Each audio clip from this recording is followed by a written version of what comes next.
Let's Eat Grandma. Better resume, satisfying career, happier you. Hey, this is Chris from Let's Eat Grandma Resume Services. I get this question all the time. It's what tense should you use within your resume? So I just want to preface this by saying that if all of your bullet points are starting off with an action verb, you're wondering where you should have it in past tense or present tense. For the most part, you do want this in past tense. That is, unless you have your most recent experience. In that case, you do want that to be in present tense because this is something that you're actively working on in the current moment. So to summarize it, your most recent experience is going to be in present tense. The rest of your resume should be in past tense.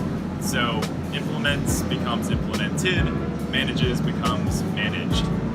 I want to give you guys some more examples. So we'll have some bullet points in the description of this YouTube video, just with a little bit more visuals here for you guys. Hope that answers your question, and I'm out.